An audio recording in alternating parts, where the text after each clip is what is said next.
Look, hey, thanks for coming. Good to see you, that you came in and spent some time to learn to do what is essentially the basic thing that every person that owns a telescope has to learn to do. We call this do-it-yourself black magic, right? There is no black magic to it. There's no big secrets to anything. Learning to collimate is easier than understanding how collimation works. So there's a saying that was done by a guy called Walter Scott Houston, and Scotty said that bad collimation is the #1 killer of all telescopes worldwide. And it couldn't have been any truer if he'd have tried. Scotty used to write a thing in Sky and Telescope magazine when I was a kid called Deep Sky Wonders. And he wrote it for years and years and years and years and years. And it was nice. I got to meet the guy before he passed away, which was really cool, one of the Riverside conferences. Bad collimation will kill your telescope faster than anything else, except knocking it over. So, so what is collimation? So what we'll look at quickly is what's collimation. Why is it necessary to collimate your telescope? We've just seen that, otherwise it's dead. Which sort of telescopes can I collimate? And we're not going to show you how to do a refractor. To do a refractor properly, you really need a good double pass bench to do it. And that is black magic. What sort of tools do I need to collimate? Pretty simple, different types of collimators and that. What do they look like and what do they cost? How do I collimate these telescopes? So we're going to look at a Newtonian, a Schmidt-Cassegrain and a Ritchie-Creighton type telescopes. So the most common types of telescopes that are out there. The first one, if we go into what is collimation. So collimatus is the Latin, means to directly in a straight line. Hey, come on in, water's lovely. In astronomy, collimation simply means to get a perfect optical alignment of your telescope so that you've got a direct line of sight from the star to your eye. And then,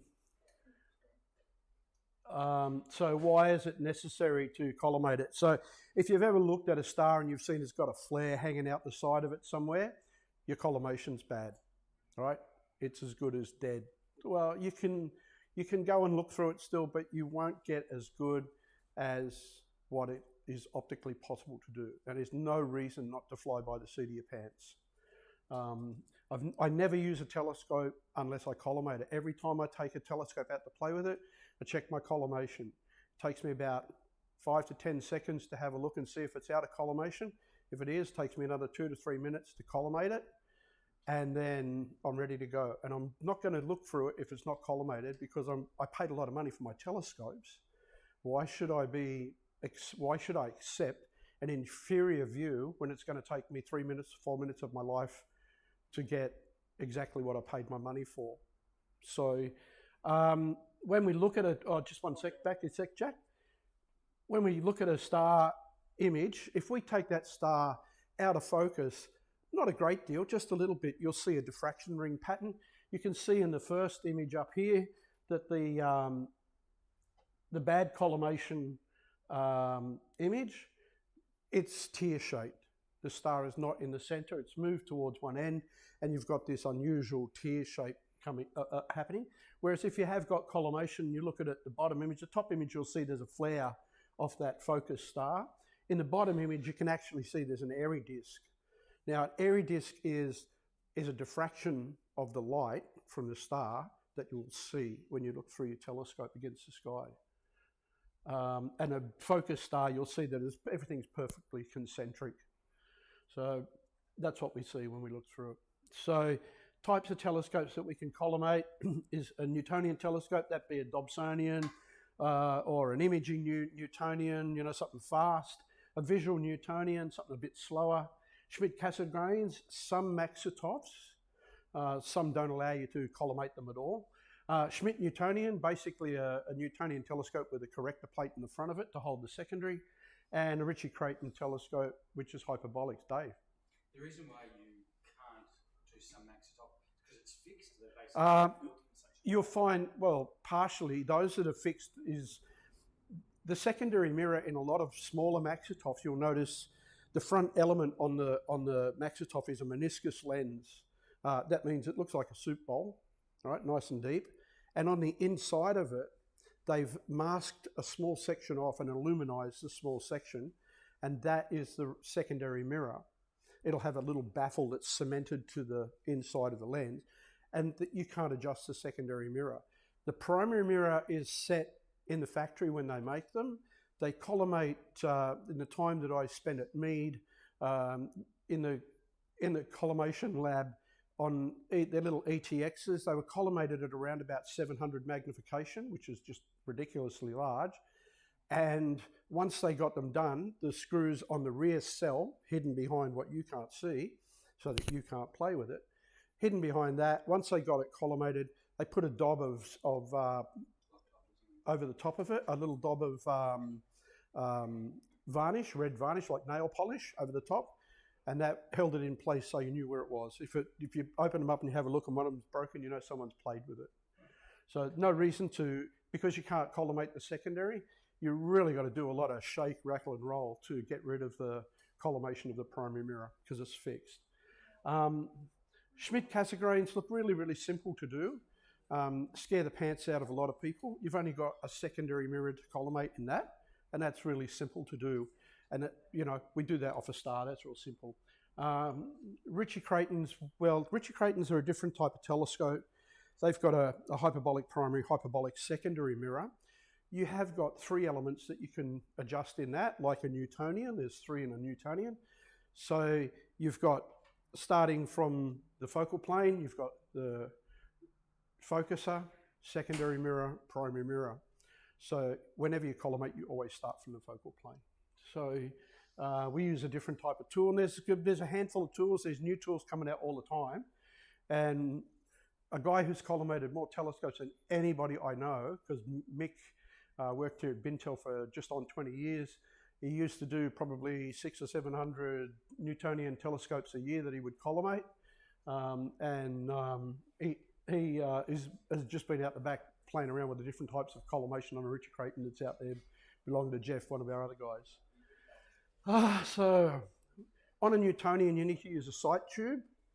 So sight tube's just a long tube with a crosshair in the end of it. You're going to use that to get your secondary mirror in place.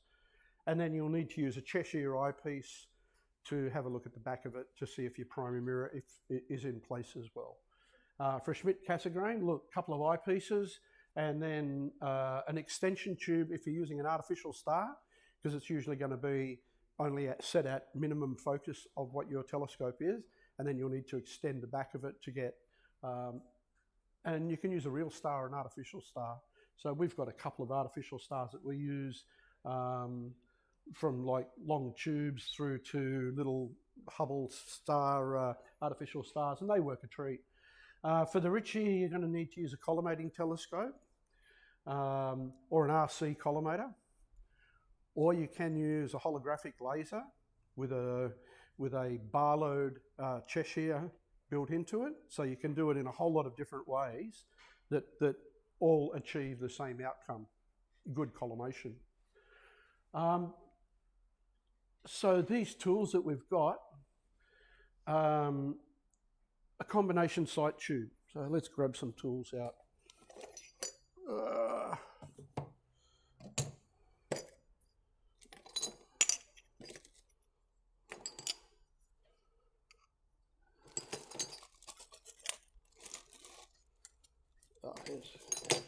So I can pass these ones around. So the first collimator that I bought was made by Tektron Tools. Tom Clark owned a company called Tektron, made telescopes, big Dobsonians, and I bought a set of his collimation tools. Still use them most of the time. Like for doing my own stuff at home, my own scopes. In the Newtonians, I use a Tektron set. These are combination sets. So the Tektron's purely a sight tube, just a single piece. Then you've got combination tubes. So this is like the Celestron 1 or 100 other brands. They all look pretty much the same. Sight tube in the bottom has a cutout for a Cheshire in there. They use a little slug 45 degree, aluminium slug, usually polished up or brightened, and that will be used for reflecting light when you look down the tube. The Orion one's the same. Their sight tube, their chest sheet is a little bit more polished. And in the Tektron ones, they actually use the polished aluminium slug in there. They've coated it and it's really nice and sharp. And again, this is the one that I use because it's easier to see. He's seen one of those before, mate. He's seen one of those before, yeah. Yep. With this, I know Mick and myself have been away observing, and you know, there's a couple of times where I picked my telescope up and moved it to another side of the field so that I can see a couple of objects that were too low for me to see. And when I've got over there, I just throw a collimation tube in and have a check and make sure that because I've moved my telescope, primary mirror can move inside the cell. Just make sure it's still in nice and sharp in collimation. This allows me to do it with a red light because it's really highly reflective. And so I can stand there with a red torch and I can see exactly what I've got to do to move it. So collimation is really easy to lose. Look, in a Newtonian telescope, the primary mirror can move in the cell. It'll move like, you know, a fraction of a millimetre or something like that. That's enough to throw your collimation out. Is it at all temperature dependent? Temperature dependent is a different thing. So you get thermal expansion of your optic. That shouldn't be enough to throw you out of collimation. If it is, you've got a really bad quality piece of glass in your telescope. If it moves that much by just a little bit of thermal expansion. When you go to something like in a Newtonian telescope or things like RASA, the Roe Ackerman Schmidt cameras, anything that's really, really fast around F3, F2, even an F4, they're going to be harder to collimate because the collimation is so much more critical than what it is at F6, F8, F10, which is very forgiving, and the Maxitoff at F13 is, you can't touch it. Little lasers. So lasers are things that, like, there's absolutely stacks of them out there that you can use from this one. I bought this one from Randy Cunningham, who owned a company called Astro Systems back in 1995. It's never gone out collimation. It's been used like crazy. I bought this one in 1990. This one I bought in March 2000 from Jim Kendrick. It's supposed to work on Schmidt Cassegrains. I don't use it on Schmidt. Don't use it on Schmidt Cassegrains. I do sometimes use that on Newtonians because it's got the target on the back. When I look down the mirror, I can see the reflection here, and I can get a collimation off that. I'll just put that screw back in. You can see where that goes. Simple one that we sell here at Bintel, and we sell like heaps and heaps of them because they're simple to use. Turns it on, puts out a nice red light, as we can see on the wall here, and it's really, really simple to use. Now, and then the next one that we use also, we use a combination of a Howie Gladder collimator. This has got different fronts on it, so the collimator can come out. We can put a pinhole in here, or we just leave this one like that because we've got a Barlow lens built into it. And that Barlowed laser, they call this object a tube lug. This allows us to see the return beam coming back. So they're all really, really simple. There's... Oh yeah, if you've got a question. Oh, do you want me? Oh, sorry. Yep. Sorry. Yeah, I'll repeat the questions. Sorry. Just the next question. Yeah, no problems. So these are really, really simple to use. They make collimation very quick. What they can't tell you in a Newtonian is my secondary mirror in the right position, and is my focuser square to the tube. So again, as I said, there's 3 elements in a Newtonian to check. Artificial star. I don't know where my Hubble star one is, and my other one. Okay, and there's the other collimator up there, the long one. Yeah, so there's one on a tripod up the other end of the room. It's a pipe about this long. Inside I've got a 10,000 millicandle white LED, It goes through a pinhole in a piece of foil paper. That goes into an eyepiece that I've got put in backwards. So it goes through the eye lens and comes out the field lens. It gives me a perfectly collimated star image. It has to, any artificial star has to be set at the minimum distance of the focal length of the telescope you're using. We use that for doing Schmidt-Cassegrains here at Bintel. It's not let us down. No, we've flattened the battery all the time. David, question. So did you build that or you bought it? Yes, this is something that we built ourselves, yeah. So my previous ones were made with, my previous collimators that I've made have used optical fibre. Again, I've got with a green mono light or a white LED, green LED or white LED. They're the two simplest ones to use. The greens I've used because when we're going to do like a null test on something. So in an RC where you're spacing the primary and the secondary, which is very, very critical, then we'll use a null test on that to see that we're doing it, which is a Ronchi eyepiece, laser light, and away we go. The little Hubble star one, and the latest kit on the block that we're using is, someone's run away with it. They've got it up the back somewhere. The latest one that we're using is one from Telescope Express. And it's purely for, well, they say it's for doing RCs. You can do anything with it. You could, if you really, really want to get involved in black magic, do a refractor. I don't advise you go and play with your refractor because the primary optic cell at the front of it is usually not designed to be user collimatable. So this one's a really simple little gadget. It's great. It's got a red light. When you turn it on, it will give you a red light inside. We use that for doing RCs or Schmidt-Cassegrains or anything like that, even Newtonians. And for doing refractors, it's got 4 little white LEDs inside of it that do the same thing. So pass that one around as well. In lasers, we've got Farpoint's another group that make laser collimators that are very, very good quality and quite reasonable price. They make them in 1 1/4 inch or 2 inch or a combination 1 1/4, 2 inch. The combination tool allows you to do multiple size focuses in telescopes. All the scopes that we're doing here today is all in 1 1/4. There's a bevy of 2 inch adapters here to do them if we need to.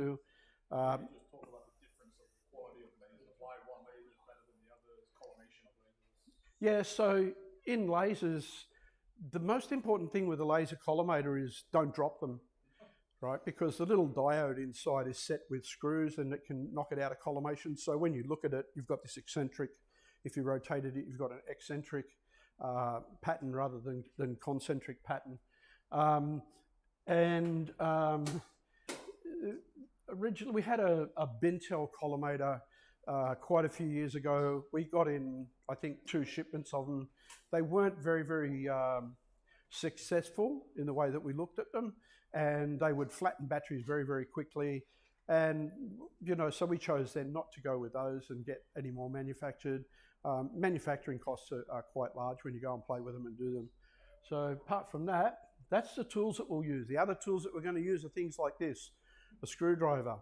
This is, I can't tell you how many times I've jumped in the car to drive home at night and I found either a screwdriver or an Allen key stuck in my back pocket that's hurt when I've sat on it. I've punched a couple of holes in car seats with screwdrivers, but this is basically all we're going to use is a screwdriver or an Allen key to collimate the telescope. Yeah, so, yeah, So question. you talked about, so this is the Society's laser collimator? Yep. So you talked about, you know, how to know if the LED is centered. Yep. And like, you don't look at it. Okay, so this is, all right, so how do we know in this collimator that David has brought in, which belongs to his Society, how do we know that the diode is, that the collimator is collimated itself? So I remember this model. This is the one that we used to get ourselves that we stopped getting. Oh, right. Yep. Sorry about that. I'm normally not the person to call a lemon. It's always encouraging.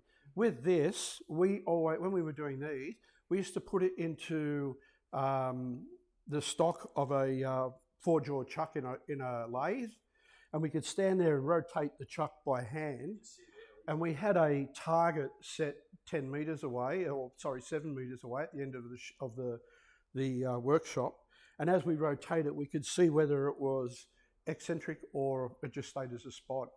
About 6 out of 10 times it was eccentric, and we had to make adjustment. There are 4 points on, 3 points on this to collimate it, which there should be. 4 would have been easy, it would have been up, down, left, right, but 3 means you just got to go in small circles.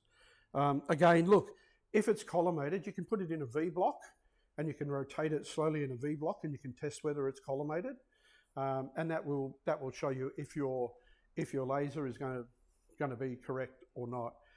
If it's not correct and you put it in this way and then you turn it around this way to do the primary mirror, you're going to see that your collimation. You would see the same thing, except that you're going to have some slight wobble in here. And seeing as we're talking in light, a wobble is, it's a long way. A wobble is a long way. Yep. So now, did your collimator come with instructions? Hopefully yes. If not, there's a bevy of them on the net on how to do that. Lots of YouTubes and things like that to watch first. Read any of the instructions that you've got that comes with it. Make sure that everything you need to do the telescope that you're going to collimate is there next to you, ready to do it. And that means that you don't have to stop, run off and get a tool or something in the middle of it. Take things slowly. Don't rush it, right? If there's something that you don't understand, go back to step 1, read the instructions again.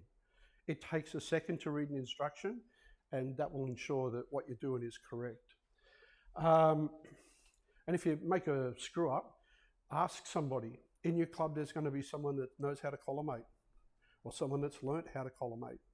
Or we've got a phone here, we've got email addresses, and we get questions all the time about, hey, I've got this problem doing my collimation, what am I doing wrong?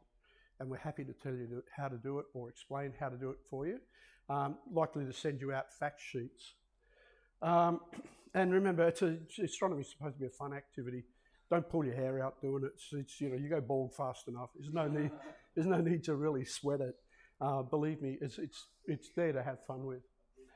So the first telescope we'd have a look at, of course, is the easiest one. We've got one of our 6-inch Dobsonians here that I know to be out of collimation because I played with it, and I made it out of collimation just so that we could explain. To do this, I think, Jack, you wanted to put a camera in it, did you, to see? Okay, yep, not a problem. So what we'll do, we'll show you how to collimate this using the correct sort of tools that we're going to use. So I'll just pull it out into the middle a little bit. There we are. So the first thing we'll do is take off the cap on the front of it. Now the tools that I need to collimate this will be a screwdriver. Yep. On the back they've got thumb screws, so we can actually adjust the thumb screws with our hands, so we don't need a tool there. We will use a sight tube, which is over here, and then we'll use a laser collimator, another laser collimator, a Cheshire eyepiece, and another laser collimator. So the first one we're going to use will be the sight tube. You always start from the focal plane, the furthest point from what it is. So the light will come down, hit your primary mirror, come back, hit your secondary mirror, come out to your focuser. So the first thing that we would look at is the focuser square to the tube. It's very, very important. So just spin this around. We put the sight tube in. When we look into the sight tube, we can see here straight away that our primary mirror is out of alignment. So what we see in this image, if we go back, oh, we can't go back. Oh, yes, we can. Hey, Jack. He's gone back. Can you just take us back a slide? Yeah, sorry. Cool. Oh, you want to go back onto the slide? Yes, please. The Newtonian one. Yeah. So as we can see in this image down the bottom, where the image down in the bottom, we can see in that everything in here is out of collimation, primary, secondary, the whole lot. So the first thing we're going to do is we'll notice that there's a donut on the bottom of the mirror. Everyone calls them a donut. They're a little reinforcement ring, and that's set in the center of the mirror. If you don't have a telescope with one of those in the center, I suggest that you do put one in the center. To do that, you get a compass, you open it to the radius, draw a template onto a piece of paper, and then where the compass started in the center will be the center of that perfect circle. You can cut your template out, put it onto your mirror. As where the center is, you can put a mark onto your mirror with a felt tip pen, and that will get you into the center of your mirror. You can then take the template, lean off, put the template back on the mirror so that you don't touch it. Pair of tweezers with a reinforcement ring, lean over, put it so that it's centered over that black dot that you've made on your primary mirror, and you've got a mark on your primary mirror where you can do it. Put your paper back over the top, your template, just press it down, and it's beautiful. It's not going to interfere with the light that you see because it's underneath the shadow of the secondary mirror. So the sky can't even see it, which is cool. So when we look through here, we can see that our secondary mirror is tilted, so it's out of collimation. And so to collimate that, if you want to come and have a look,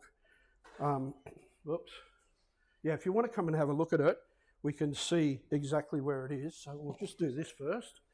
We'll move this one over here, and we'll move this one over there. And we can see that this is tilted where it is, so come up and have a look. Yeah, so it's more about the crosshairs is not in the centre. Not necessarily. We can see just the shape of the mirror in there. You can see straight away that it's out. So what we're going to do in here, we're going to adjust it so that that spot on the primary mirror, we're going to adjust the secondary mirror so that the crosshair is aiming at it.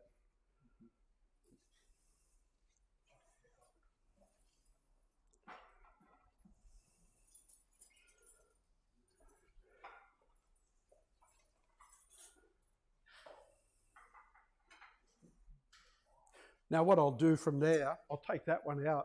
We'll be able to point this one around. Everyone will be able to see it straight away. So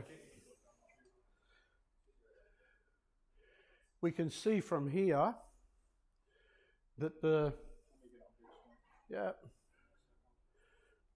so we can see that the laser light is not pointed into the center of the donut on the mirror. And the whole idea of this is to point that red dot into the center of the mirror. So using this, I can bring it around. You can see where the red dot is down the tube there. It's missing the primary mirror. The laser is missing the donut on the mirror really easy. So we'd use a screwdriver. We look at it and we think, oh, so it's on that plane. Now you'll notice in a good telescope that the spider in your telescope should line up with your focuser. And your primary mirror cell at the back, so we've got a 4-vein spider, that's easy to figure out. In the back, we've only got 3 collimation points, and one of those collimation points should also be in the same line as your focuser. Hey Don, we've got a question. Yeah, question coming. What angle or attitude do you reckon you need for the Newtonian doing this part of collimation? Okay, so to do any collimation, like your telescope should be aimed up high enough when you're doing the secondary mirror that you can get to it. When you're doing the primary mirror, if you're using a Barlow laser or a laser with a Cheshire in it, you can get to the bottom of your telescope to adjust it. The reason we have it aimed up high is so that the weight of the primary mirror is always pushing down towards the bottom of the telescope. And when you're using it, if we have it down here, it's completely different than if we've got it up here. Can I kind of ask the same question again? I was thinking I should do this horizontal, so I drop my screwdriver, it doesn't go down and break the land. Is that a dumb thought? I've only ever known one person to drop a screwdriver down a telescope. I won't mention his name, but he was a German guy. and he dropped a screwdriver that he had sitting on the front of the telescope to counterweight it while he was doing something, looking through an eyepiece, and all of a sudden he tipped it up and the screwdriver went down the tube and it put a hole about the size of my thumb into the front surface of the primary mirror. And that surface in the front, like a bullet going into an orange, in the back of it, it wasn't a really tiny little hole. It was actually about the size of a mandarin. So it was quite a big chunk of glass. We were lucky that one of the guys in our club is a very well-known mirror maker, and using some cement that he would use for gluing glass together, he cemented that piece in. It would have caused some astigmatism into the primary mirror. We blackened around the front edge a little bit so that it didn't give any reflections off when we looked through it. That telescope is still alive, although it's not been decommissioned, but it's still, the mirror in it's great. The original mirror in it, which has got the chip in it, is still great. And during the Jupiter impacts in 1994, thousands of people came through and looked through that telescope and just went, wow, how cool is this? So yeah, you don't drop things down there. The idea is when you're collimating it, hold on to your tool properly. Don't let go of it. So looking down in here, I can see that my line of sight here is going through there, all right? And so that means that one of the screws on this plane needs to be adjusted so that it can do it. There's 3 screws in my collimation cell, so it's going to be the screw at the bottom here, which is in line with it. So if we can see, this screw here is the one that we're going to collimate. And simply putting this in, I can see that what I've got to do is loosen it. And so by loosening it, I'll be able to bring it into collimation. So as I bring it in closer, it comes in. I might have to just tighten these ones up a touch just to bring it over. Not that one, but this one. No.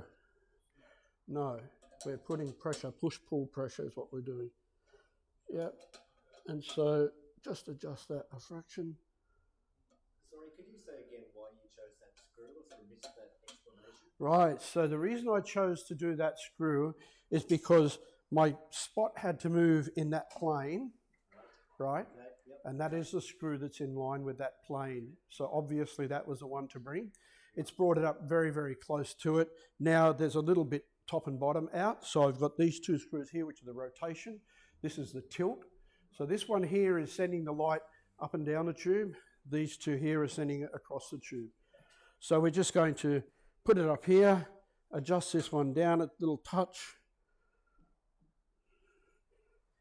So the amount that you move a screwdriver or an Allen key when you're collimating is usually, very, very tiny. So you can see now that this is perfectly collimated.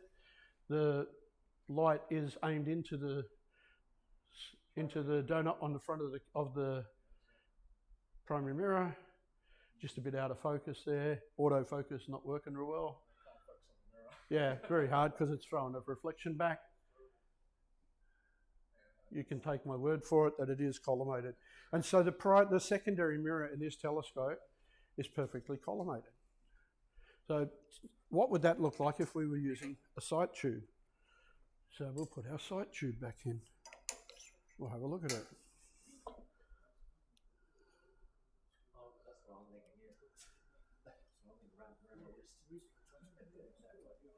So when I look through there now, if you want to come up and have a look, you'll see the difference in where it was before.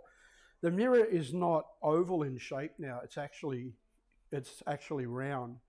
Because it's an ellipse at 45 degrees, it should look perfectly round. The crosshair, you can see that the spider that we're seeing, or the crosshair that we're looking at, not the spider, but the crosshair is now aimed into the center spot on the mirror.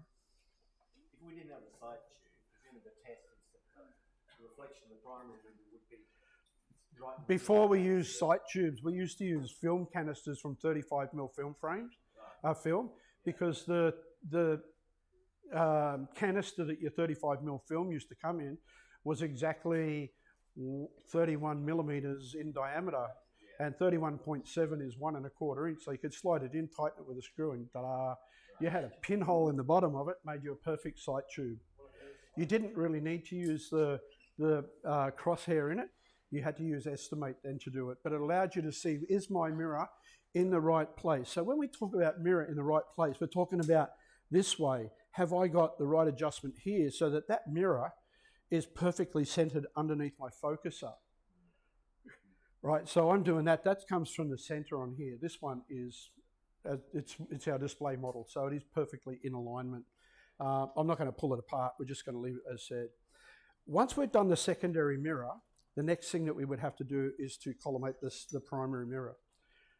So I'll go back to my Tektron tool first, and I'll have a look at that. Now, with this, it needs light to come down here to hit that originally, that polished wedge, so that it sends light to the secondary, light to the primary, and the reflection coming back is what I will see when I look down there. So if I stand here and have a look, we can see that, if you want to have a look at that, you'll see what you're meant to see, and that is that the donut is just slightly off centered from where it should be. So I obviously didn't take it too far out of collimation when I played with it.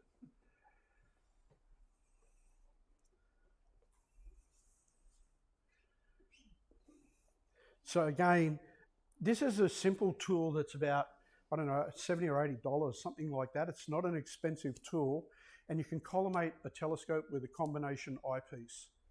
You will need to learn about collimation when you're doing it with a sight tube or combination sight tube Cheshire.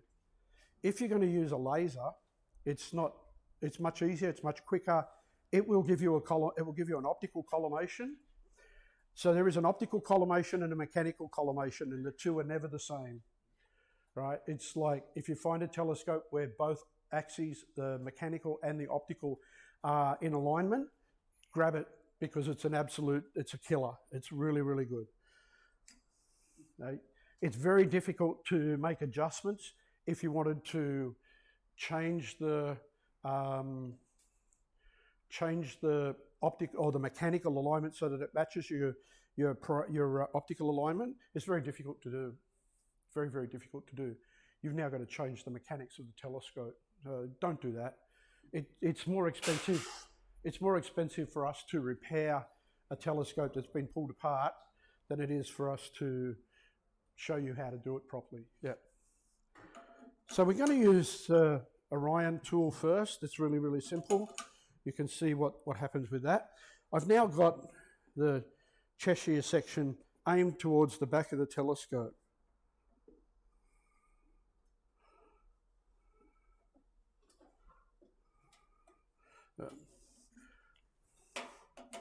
Hey, Jack, Ig, can you grab me one of these off the shelf out the back? This one's been dropped.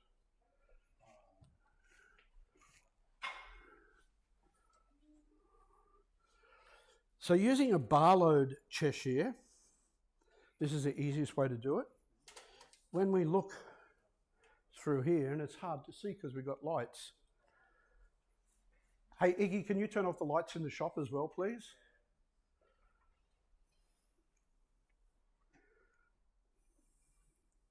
Bring this around so that we can see it. And we're looking down here. Ignacio, we're looking down here. Hello, down at this. This is what we're trying to see. And from here, yep, glass at the back. So there's no reason for us, as long as we lap the back of the mirror so that it is flat, there's no reason for us to polish that because it doesn't see light. It's not meant to collect light. The front surface does. So the front surface is ground out to the, desired focal ratio or focal length. And then once we know what the focal length is because we can test it, then we're going to polish all of the scratches out. So put it onto a pitch and we're going to spend a lot of hours getting rid of all the scratches that we spend a lot of hours putting into it. Once we've got rid of all of the scratches off it, we can then do what we would call, the best way to do it would be a shadowgram or a Foucault test, knife edge test. You'll hold it up and look at the light on the mirror and you'll see the shadow. It will either be smooth or it'll be rough, and you can see if there's roughness, you've got to go back into polishing. Once we've got it polished and it is nice and smooth, then we parabolize the center of the primary mirror. So we just smudge a bit out of the middle of it. Why do they tend not just to cover it with a bit of plastic or metal? Like, why is it exposed? They used to. Now, many, many years ago, all telescopes came in with a metal disc in the back of them covering the mirror, and a lot of them still do. In fact, the very first, all of the models from Bintel, how many metal discs did we have, Mick? Hundreds and hundreds and hundreds of them just laying around where we take it off. Why do you need to cover it? The whole idea is to bring that mirror down in temperature to the ambient temperature. You want that at equilibrium, and the faster it happens, the faster you're going to have good views. So otherwise, if you've got an insulator stopping it from cooling down, you're holding the temperature, the heat in the tube for longer. When you look through the telescope, you will see that you've got heat. So you'll see heat rising. It'll be at the top of your telescope, and you'll be able to see that in all of your star images. So the idea for not having that on the back is to cool it down. You'll see that a lot of telescopes have got cooling fans. The 6, we don't have one in. The 8, the 10, the 12s, we've all got cooling fans in the back of them. And the reason is to cool the mirror down quicker. You can leave that go all night. Once the temperature of the glass is at equilibrium, there's no reason to freeze it. You don't need to take it down any further. And a cooling fan on the back's not going to do that anyway. It's going to help, if you've got circulating air in there, it's going to help with dew control, but it's a Newtonian. The mirror is at the bottom of the telescope. You've got this really long dew shield in front of it that will stop dew anyway. If you get a little bit on your secondary mirror, look, your secondary mirror is about 6 inches down, 5 inches down from the front of your telescope. It shouldn't normally dew up. You can put a small dew shield on the front of it if you want. That's the easiest way to overdo it. Or you can then go in and put heating around your secondary mirror, which will completely stop any chance of it dewing up, and it's a full night. Dew will kill your telescope almost as fast as collimation. Once that happens, you can't wipe it because it'll come back twice as fast as it came in the first place, and it's not going to do your mirror any good trying to scratch it with a handkerchief or a tissue. So that's a Newtonian, done and dusted, really simple. It's the easiest of the telescopes to collimate because you can do it indoors at any time, night or day. Sorry, that one. He put that there. I won't need it. Oh, hang on, I will. I'll demonstrate this collimator because this is one that we sell by 100 at least. And it should be in collimation because it hasn't been dropped. And we'll turn it on and we'll put it in.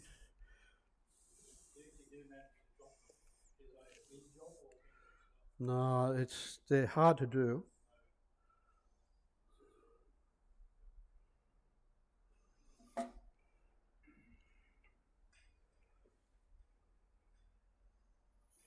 Right, so that's aimed into the center of the primary mirror there.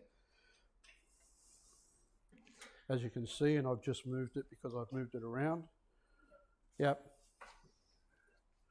And so when we go and look at the back of it, it will do exactly what the other one will, except that we'll take it out of collimation so you can see what it will do. So we undo our 3 screws, and you can see what's happened just from the first screw. It's putting, see now, there is no bright spot there, it is collimated. But if I do that, you'll see that it's not coming back to exactly where it meant to start. And that's the whole idea of collimation, is a straight line or to put something in a direct line of sight. Really simple. So we just bring that up and collimate that there. We can see that now we've got sort of a homogeneous glow around the center of that, and we can go ahead now and just slowly tighten up our locking screws to bring it back down.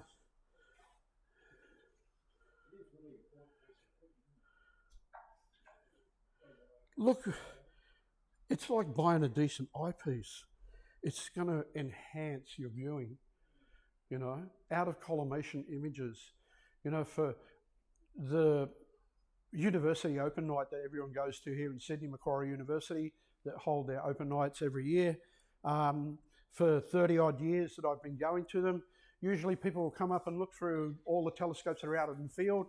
And I remember people used to come up and say, oh, how come you and that guy over there have got the best views?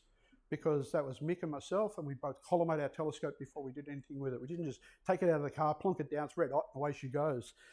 It's not worth doing that. I'm paying a lot of money for this telescope. I want it to be flying by the seat of its pants. These ones are about 149 or 150 bucks. Now, quite often people will ring up and ask us how much to collimate my Newtonian telescope. We tell them it's $150. And if you come in and bring your telescope in for us to collimate, we will to collimate. And when you leave here, you'll walk out with one of these, and you'll be able to do it yourself in future and not pay us 150 bucks every time. In a Newtonian. In a Cassegrain, it's a little bit different. Spend some time doing your Cassegrain, and we'll move on to that now. So we've got this one done. Just one more quick question. Absolutely. So the whole focusing system, is that like guaranteed to be perpendicular to the tube? Is that something you ever have to? You can have a look, and you'll see when you're checking is your focuser in years gone by, and I've built I don't know bucket loads of telescopes in my life. We used to, when we were building Newtonians, we used to run a line directly behind the focuser at the back, and we could see if it's straight by using the sight tube. And if it wasn't, we could see that we had to adjust our focuser.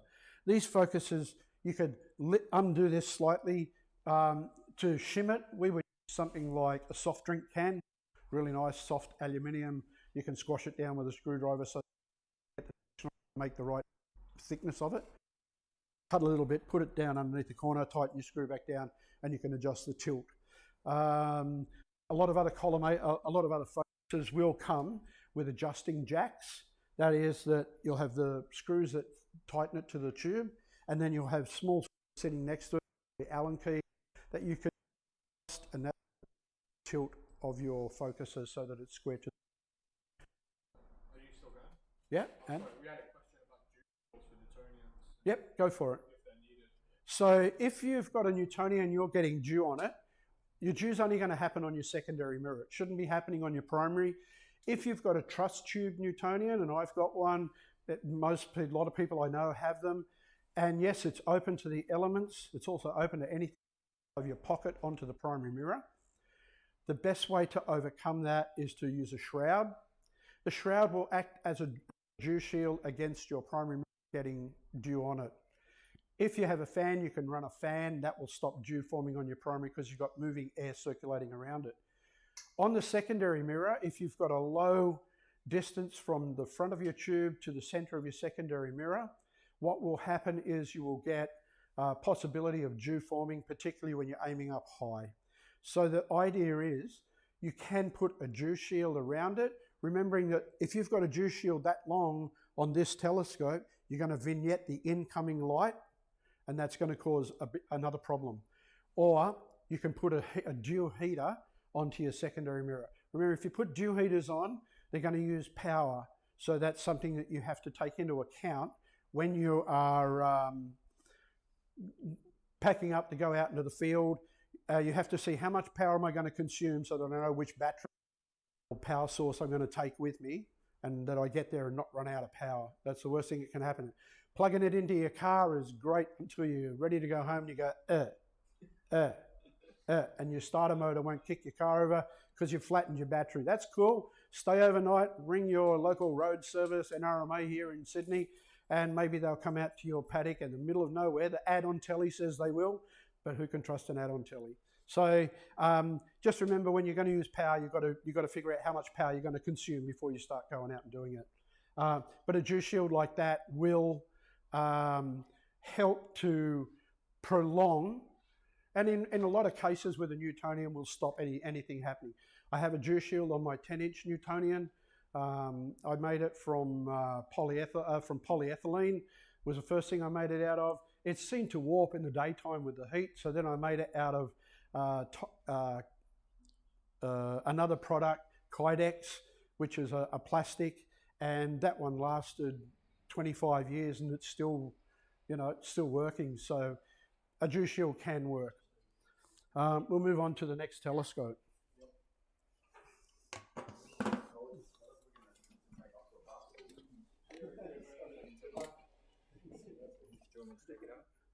Oh no, that can stay there. That's all right. Just while we start, we'll get a glass of water. Your glass over here, Tom.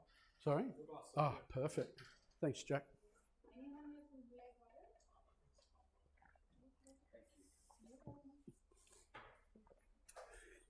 So the next telescope we're going to look at is a Schmidt-Cassegrain telescope. Yep. So what we've put up here for the demo is a Celestron 6-inch Cassegrain.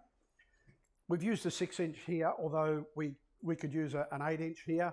9 1/4 will be a little bit different. We'll have to have a long extension on the back of it because we don't have enough room here in the store to be able to get minimum focus distance. I think if you just use the hand controller and point it this way, but I think you kicked it out of it.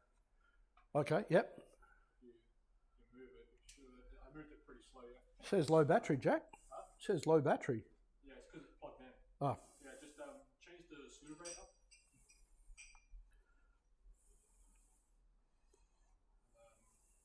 We should be able to find.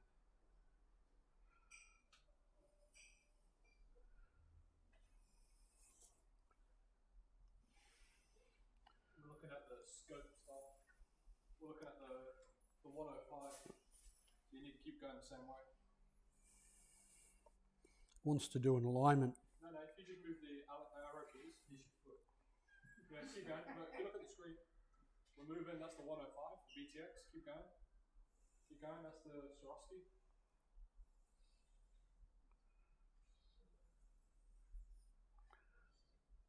We need to go down a bit, I think. Let's bring it into focus so we can see what we're looking at.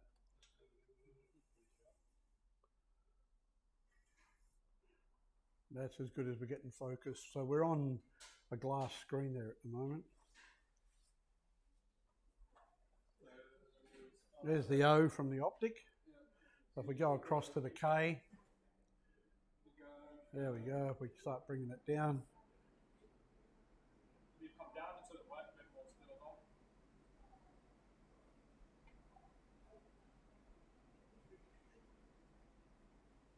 You see why?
No. Still trying to get it focused.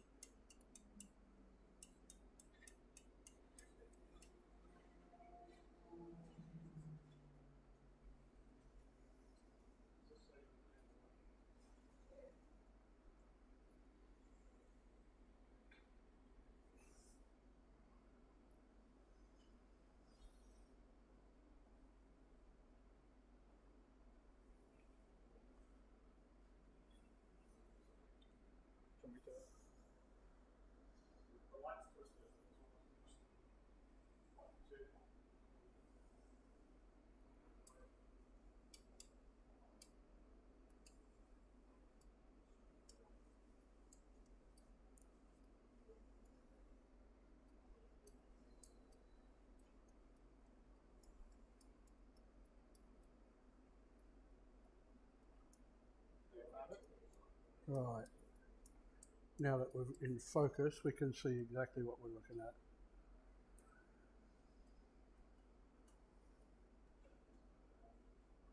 Should just be able to use the controller, right? Not necessarily, Jack.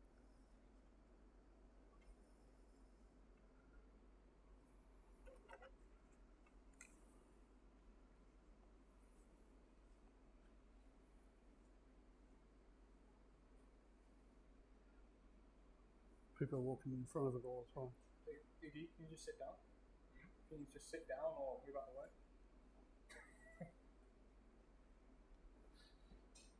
Cheers. Right. You got it? Yeah. Watch your foot.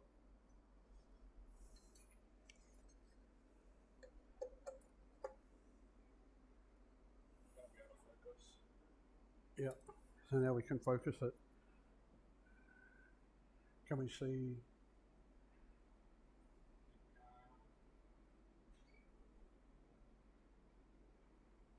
Can't see it.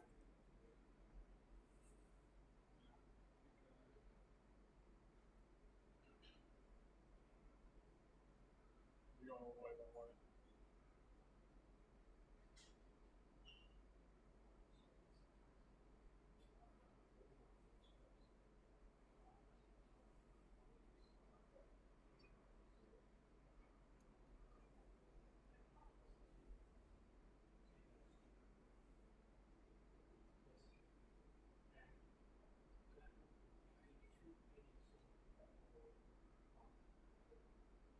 It's not there, Jack. Our field of view is too small to get it.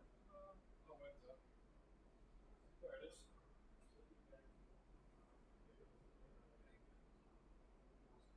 Pointing at something.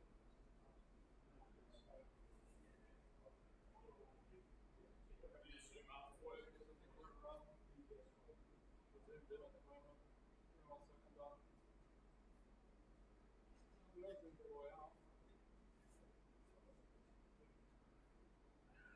I don't think we're looking at it, right? It's pointed at the star. It's on the screen. It's just really, really hard to see because the screen's like grey. So change your. Don, you're facing down. Notice the thread your dents. I've got it's here. I've got it. Yeah, it's just really difficult to see.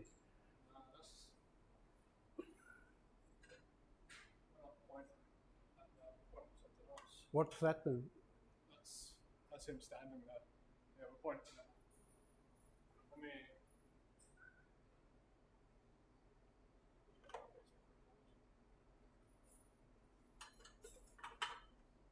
Oh, yep.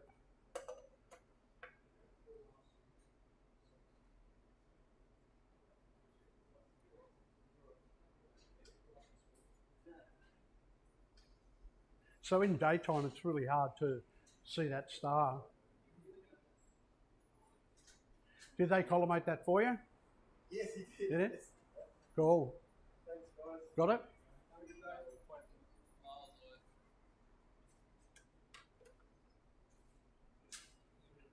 All right. So we've moved both our star and our telescope, so it's a bit hard to see it at the moment. There she is. Got it? Yep. All right. Cheers, David.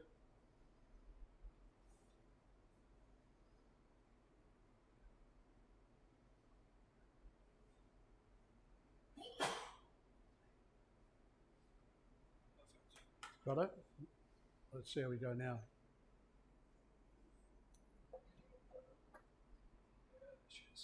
There it is. Can you just turn the exposure down for me, Mick? So I bumped it all the way up. Just do like, just a little bit more. Yeah, that should be enough. That's it.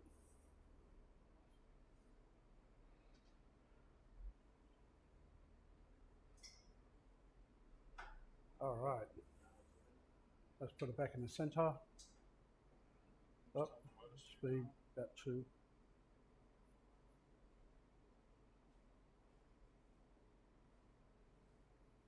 Right. Will do. Cool.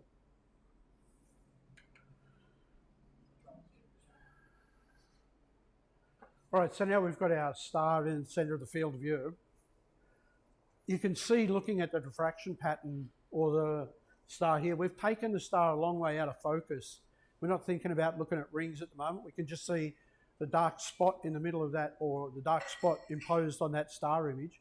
And we can see that it's not in the centre. So this is telling us straight away that our primary mirror, our secondary mirror, is not in the centre of our primary mirror, not looking at the centre of our primary mirror. So we need to adjust that slightly. In this, we'll see that it's coming down that line of sight. You can see the shadow of the screwdriver on there. So it's got to come down that way.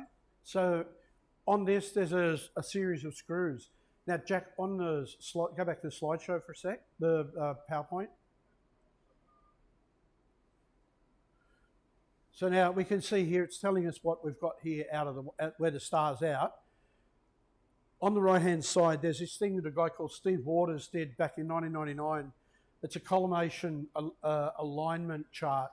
And it shows you, you rotate this around. I'll give each of you one of these, you know. So you can rotate this around so that the screws on the secondary mirror are in the same position as the screws on here. So any one of them can be A, B, and C. It makes no difference. Normally on a Cassegrain, there'll be two at the top, one at the bottom. It's normally how they're put together. And so you can see that in our image, we're going to have to move screw A. Now our thing is looking at the one at the top. That says we're going to have to use A counterclock is the way that we would have to turn that to bring that back towards the center. So if we go to our star image and we have a look, right, and if we adjust, and the adjustment that you do on this is like totally minimal.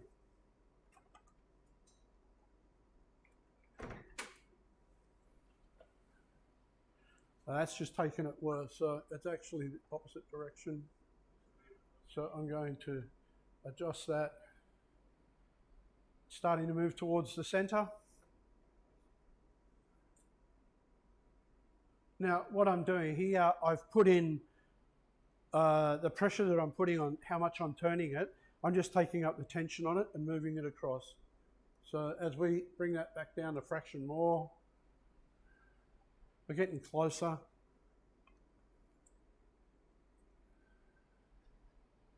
Now we're getting fairly close.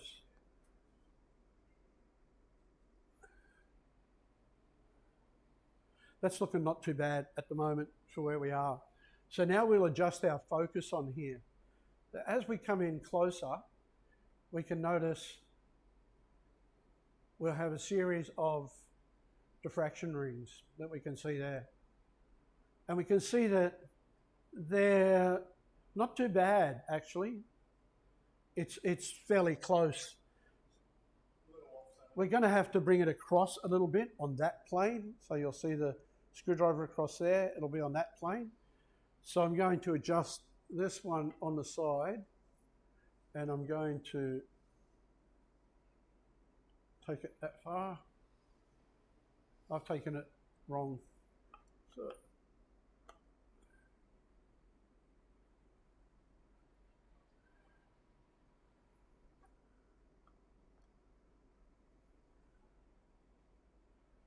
I've got a question. Does it matter if the artificial star is precisely in the center? yeah, it does. It does. Because the primary mirror in a Cassegrain is usually around f2, that means that it's a very deep bowl. It's like a soup bowl. It's very deep. So because of that, you'll have curvature. And if you move your star out to the edge of the field, your star image would be distorted because of that. So it is ideal to have it in the center of your field. So where we're looking at that image of the star now, it's very, very close. We've still got a little bit of a pinch on this one to bring.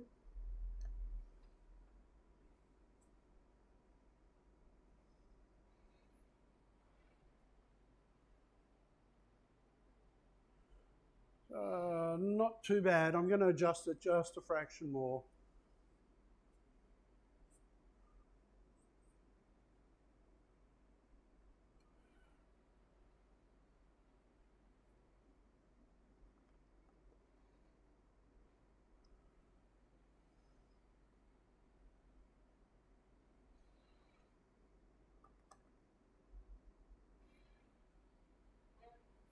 do astrophotography with that. Sorry? If you were trying to do photographs with that, would that be sufficient? That looks pretty good. Yeah. That looks pretty good right at the moment. You can see that, importantly, all my rings are concentric. I've got heat in there, and you can see, like, if I just put my hand under here, you'll see the heat coming from my hand in front of it distorts it. That's just the temperature of my body heat in front of it. If I move that away, it will change and settle back down again. So it's not looking too bad there. That's looking pretty good. I might have a little bit still in the up and down that I need to adjust there.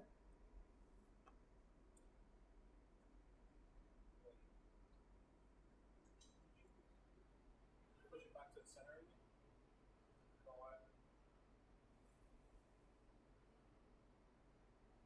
And just down a fraction. That'll do.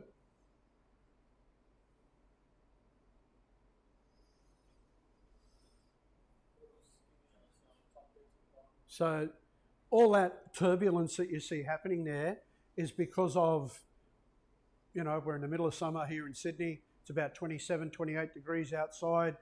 We've got air conditioning in here that's pushing air all around the place. So it's going to give you a slightly distorted image. That's still slightly out, I can see in there.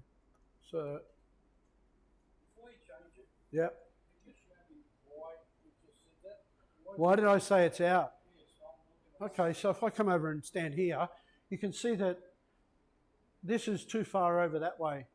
See, this Right. area here is skinnier than this area down here. Yeah. So the idea is that it's concentric. Everything has to look circular. Those circles should be even and evenly illuminated as well. So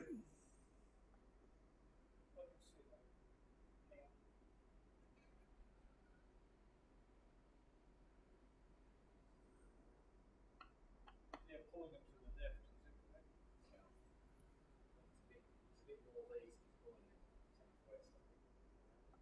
So again, you're doing push and pull on each of the screws. So how the secondary mirror is in these, it's a flat piece of glass onto a aluminium cell. The aluminium cell sits onto another aluminium cell with a dimple in it one side and a pimple on the other side. So it rolls around that center. As you adjust these screws, it tilts that secondary mirror. So on this, I've still got this, it's got to move a little bit. Like Vic just said, a lot of that heat distortion is the telescope looking over our eyes. Oh, yeah, exactly. So, So given that it's three screws on top of a gimbal, yep, if you tighten all three up, in actual fact, you're actually you can't break it. but you could bend it though, and make it would that affect it? You can slightly, you're not going to bend the aluminium plate that it's sitting on. No, there's no way. It's only an aluminium plate, the diameter of your secondary mirror, about 2 inch, 45 mils, 50 mils in that one, and it's like 6 or 8 mils thick. You're not going to bend that. It's impossible. It's tons. The amount that I'm actually turning them is a fraction of a rotation. So, you know, I'm holding my screwdriver like this. I'm moving it that much. Yeah, I'm just turning that screw. So what it's doing, it's putting pressure against the other two screws that are holding it. Whether I loosen it, it'll allow those to push. If I tighten it, it will push these and these two will pull. Are they nice long screws? So there's low risk of tightening out, bleeding. Okay, so the question is there a chance that you could loosen a screw too far and one will come out? There is a product out there called Bob's Knobs. We sold them for many, many, many, many years. We don't sell them anymore. We had to deal more with people that would not read the instructions properly. That first thing about collimation, read the instruction, and they would take one out or maybe take two out, which is fatal. And then in between fitting each knob, you had to recollimate the telescope. So you take one out, you push it in, get a turn on it that allows you to pull it, and then you can adjust it to get collimation. So can you take out? Yes, you can undo a screw too far, and you can have a screw fall out. And if you undo too far on more than one, you'll have a mirror that's doing that, held in by one. It'll be loose, this will vibrate. You could drop your mirror out. I've seen a few times where the mirror has been not in its position because it's come out. The cell is there, but the aluminium plate with the mirror on it is sitting inside the tube. When that happens, keep your telescope horizontal, and under all circumstances, do not tip it up or pack it up or anything like that. Keep it, yep. So all it's going to do is hit your primary mirror and put big scratches on your primary mirror. They are over-coated, but they're not scratch-proof, so you can still scratch a mirror. But looking at that image there, that's really close. When I collimate them, I don't use it here. I don't use a camera to do it. As Jack will attest, he's come up a couple of times, put a telescope, put a camera on the back of it, played around with it, walked away. I take it out, put the eyepiece in, bang, bang, collimated, done. It's to buy.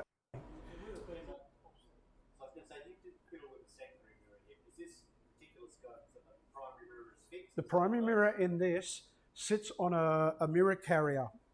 So I should have put a thing up to show you.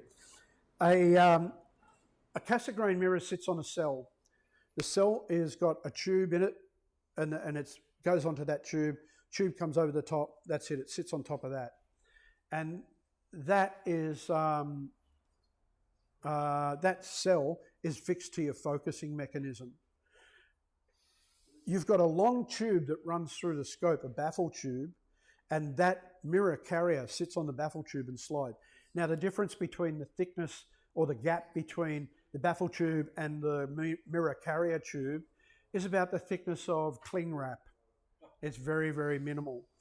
And when they put them together, they put grease on the inside of the mirror carrier, slide it over the baffle tube, spinning it as they push it down the tube. Once it hits down the back, they get where the focus is coming out the back of it, and then they clean the excess off the front of the baffle tube where it's not travelled to. Usually a spring clip will go around the front of it to stop your mirror from falling back. You'll put your focusing mechanism on the back of it then, whichever way it may be, and that's how it will do it. I know how that works. Spent time in Celestron fitting primary mirrors to them, putting my finger in the back, finding the focuser, bringing the focuser out the back and putting a focus on it and looking for high spots in my focus. So very, very simple. But that grease that goes in there, it pays to occasionally, this might be once or twice a year or whatever, wind your telescope all the way out, wind your mirror all the way back in again, and just redistribute the grease that's in there.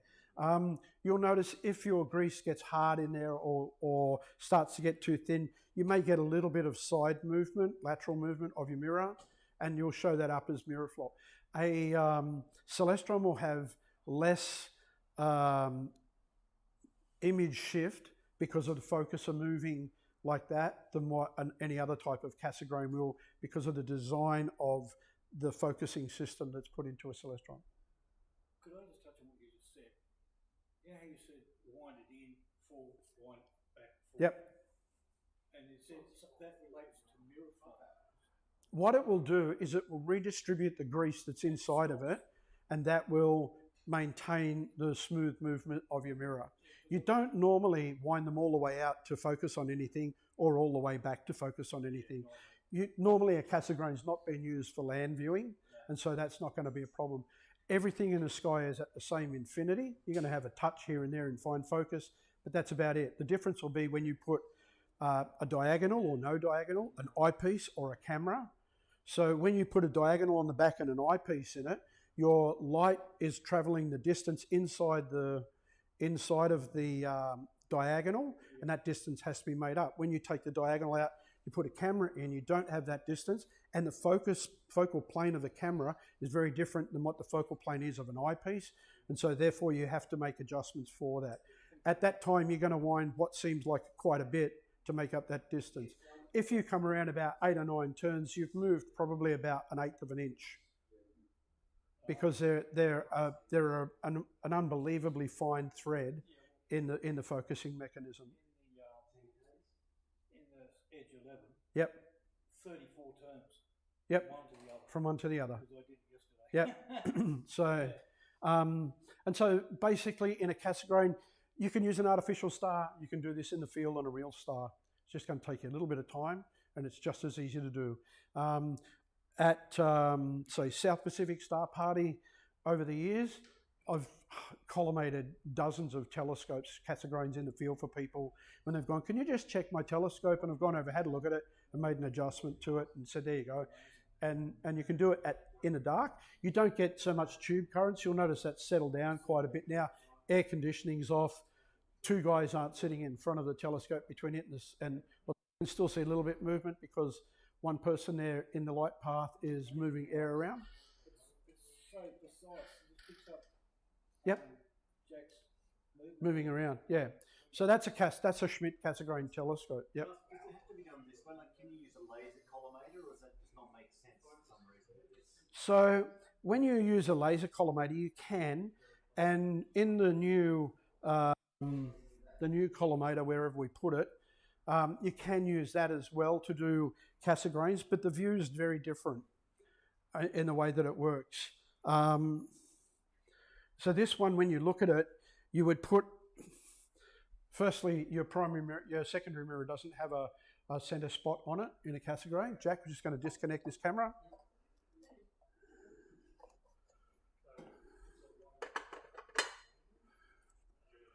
Oh, that's not going to work because it's got a 2-inch visual back on it.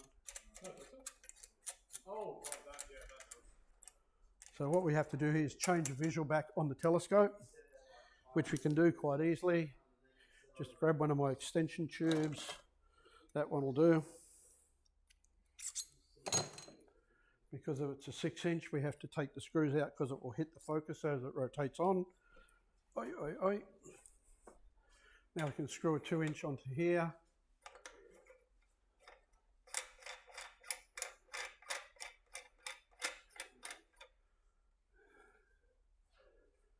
We'll only use one screw.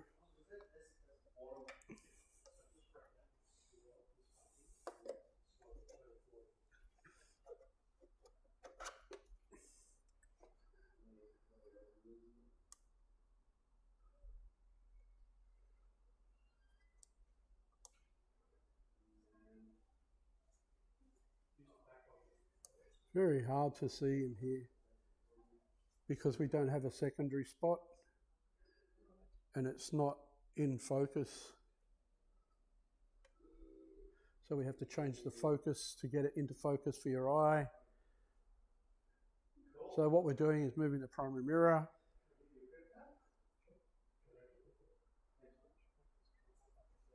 And this is only a new instrument that I've had for about a week. We've only used it on RC so far and we found that to be helpful.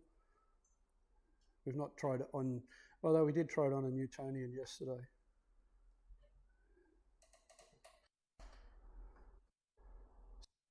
Black spot is my that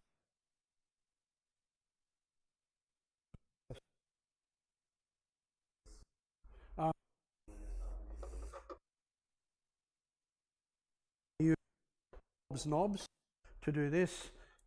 If you're looking at the secondary mirror from the radius of curvature, that is twice the focal length of the telescope, and you can see a series of concentric rings. The idea is to get it concentric. The best way to do it is to go and look at a bright star, whether it be artificial or real, and collimate from that. So when we normally do these, we do them by eye, and I prefer to use the eye. You can go up and change your magnification. So I put in a low power eyepiece to start with, and then I'll go and put something a little higher in.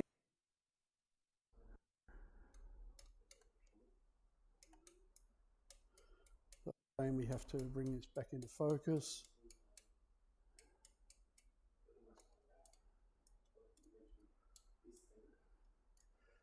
May not have enough back focus on it.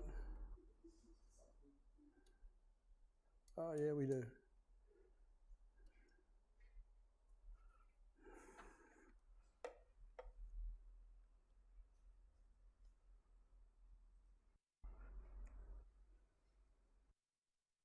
Now, if by eye,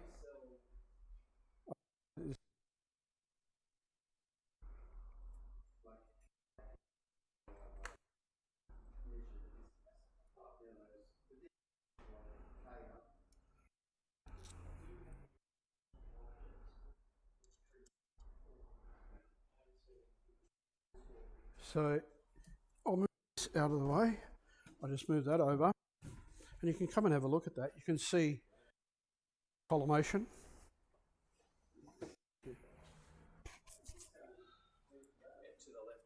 Yeah. Well, I can see it better by my eye than I can with the camera in there. Well, that's actually more obvious than when it's up on the camera. Yeah, because I'm looking directly at it.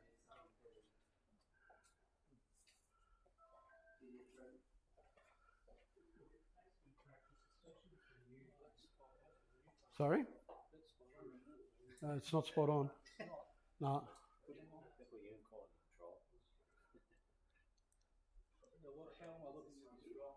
So if you're looking at the diffraction rings, they're not. Then that centre spot or the shadow that you're seeing there is over to one side too far. Oh, yes. Thank you. Oh, I've never ever looked at it anyways before. Yeah. Trying to take it in as quick as I can. Yeah. So John, on my edge 11, I've got the anti-mirror Yep. screws. So that Yep. doesn't make any difference. It stops the mirror from moving. Once you've got it at focus, you can lock it. Right, but in So terms of the collimation, it shouldn't change that. In the Celestrons, it's different than it is in the Meads. The Meads, they use a lock where you can lock the focus in. Once you've got focus, you can lock it. It pushes a collet onto the mirror carrier, and therefore the draw tube can't move back or forward or side to side. It's when you cross the meridian, the mirror can move side to side. So the idea is to stop it from doing that.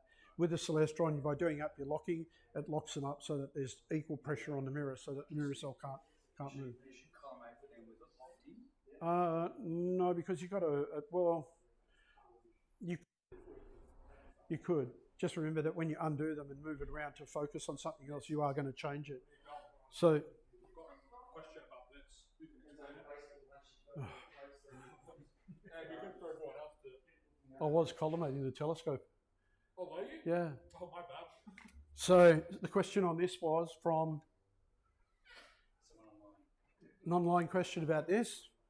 Okay, here's how fancy piece of plumbing. I'll move up a bit so you can see it.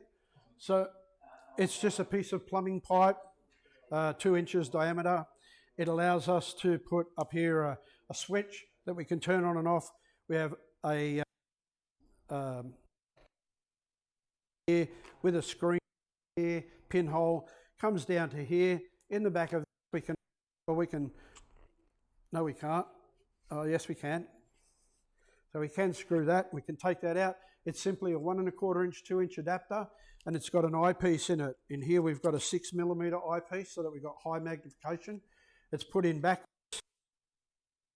coming light to come through our eye lens so that it gives us a collimated light beam at the back end of it. We simply, you can see the light that's coming down the tube there now. Oh, sorry, there. You can see the light that's in there. And if I put this in now like that and point it at you, you can see my pinhole of light.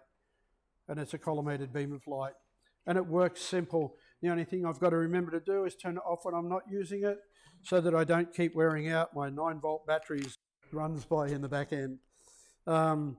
I've often thought of putting some sort of a switch that I can do from my workbench to where this is, usually about 40 odd feet away, but I'm too lazy. So this is how I do it. I've been using this collimator for probably the last 10 years and it never let me down, just does the job. So if we want to put it back up the end, we can collimate this telescope that Jack just destroyed our collimation on. Bad collimation, kill the telescope very quickly. Oops, he's run away with it. I've insulted him. So, yeah.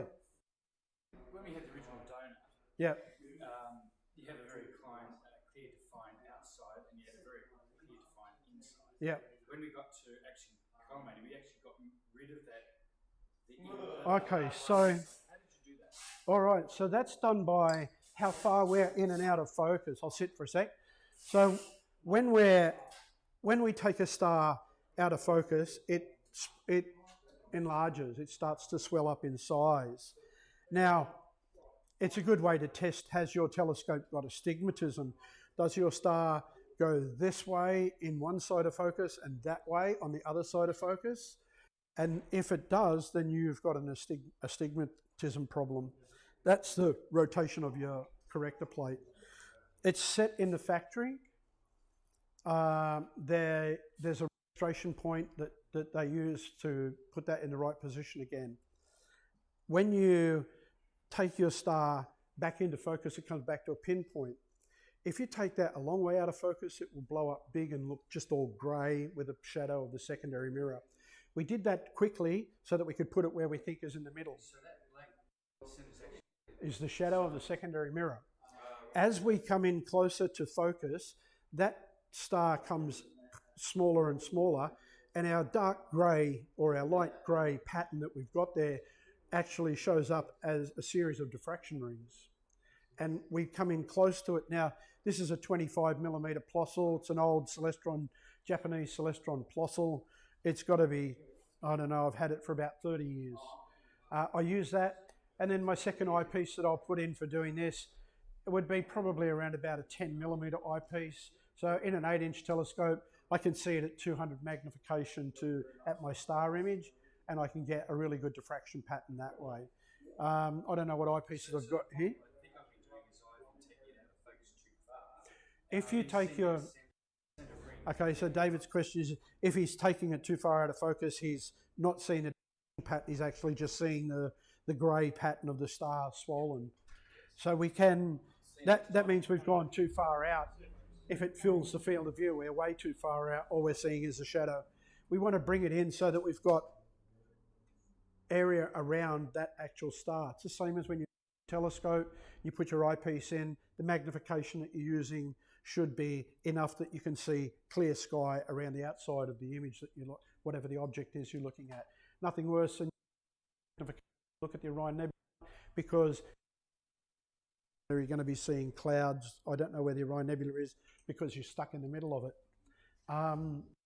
And so this is, but collimating it, we're looking at a single star and we're trying to get it up as fairly large and see how accurate we can get our diffraction ring pattern. So in a 6-inch telescope, you're not usually going to use about 200 magnification. There's going to be a rush of blood night to do that. Maybe the moon, but it's going to be outside of the optimum resolution of the telescope. Yep. Back to this, still got a star there, and we can see that it's out a little bit.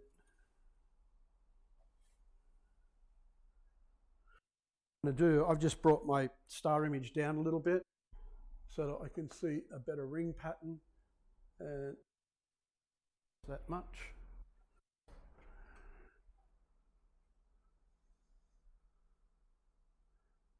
So if you had an idea, if you knew how much I moved that screwdriver then, it was like about 1/100th of a rotation. It was not that much. And if you have a look at the star image, you'll see that it now looks really good. So the difference between, where it was that much turn on a screwdriver. So it's very, very little that you have to do. I'll just pass in front of you for a second. What have we got? There's a 12mm eyepiece. We'll throw that in to have a second look at it.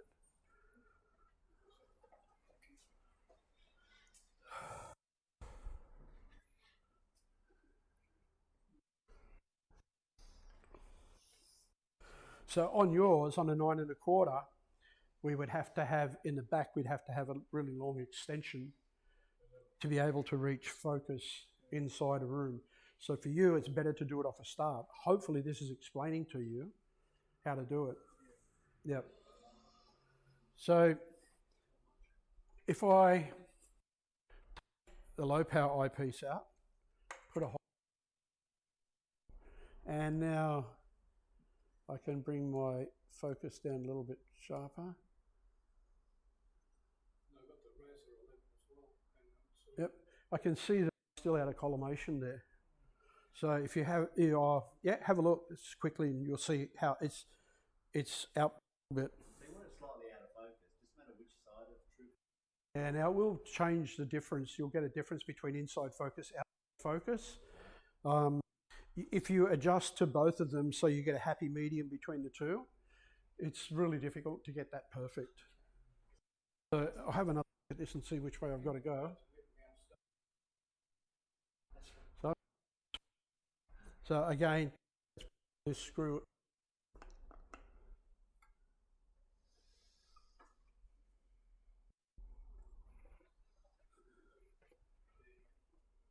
Do you wish your arms were 8 foot long so you can look through and Ah, yeah. Better in power. Someone at the front, someone at the back.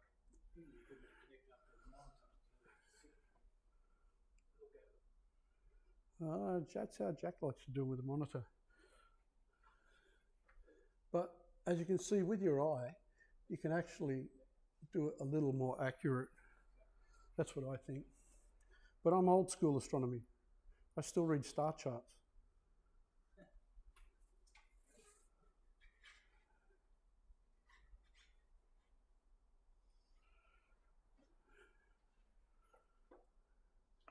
So of course, doing this, we've put fingerprints all over the corrector plate. It's a shame we couldn't have a paper cutout, stick it over before you started that. Nah, have a look, that's good. So that one looks a lot better.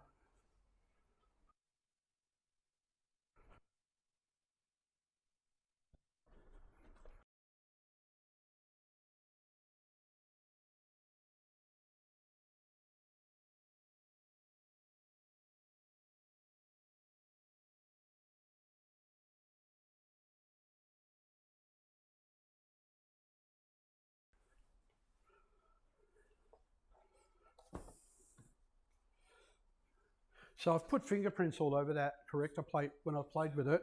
So I'm just going to use some cleaning solution. You'll find the recipe for this on Dr. Clay's site. Clay Sherrod, been around since Jesus was a little boy, and he's a very, very good technician back in Arkansas. And this is for cleaning coated optics.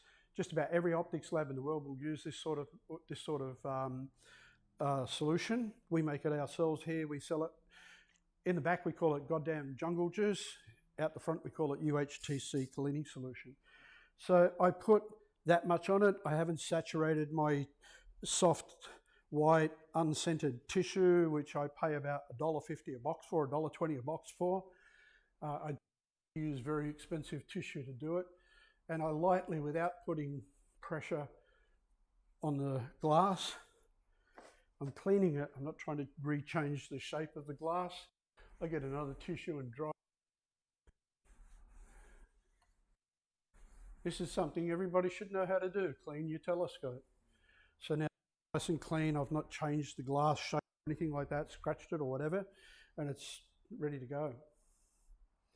So any questions on that one? All pretty straightforward, eh? So there's just no black magic to this whole concept of collimation.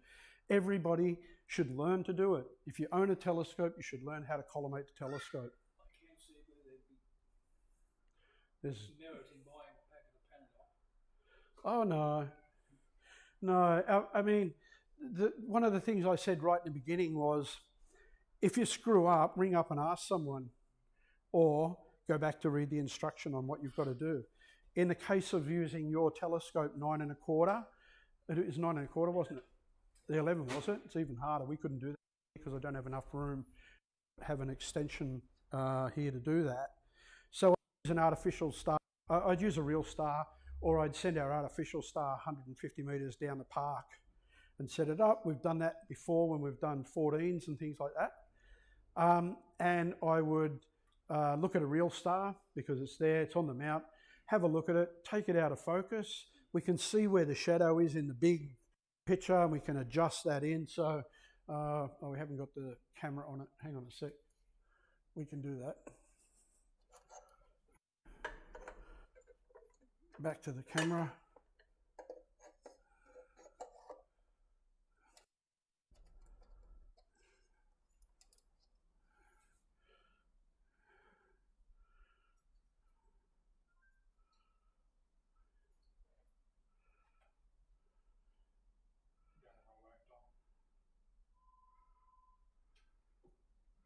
There we go. So as we come into focus,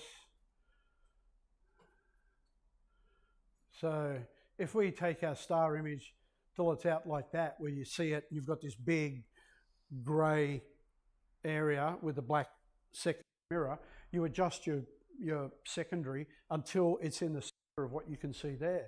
Now, once you've done that, from that, you'll now take it into about, I'll wait for it to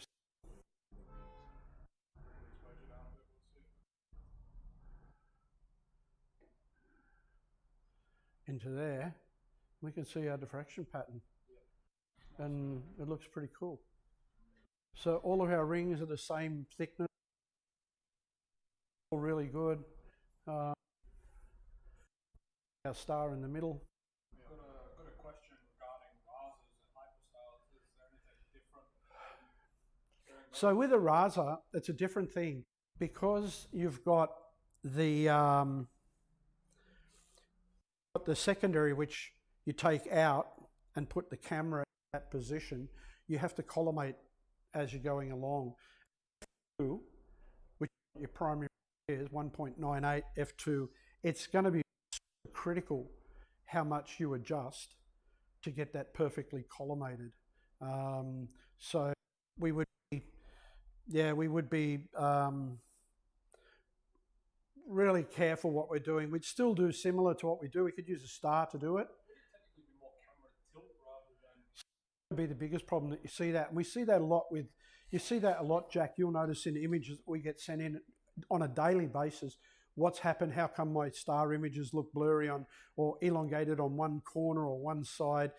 Mostly comes down to camera tilt.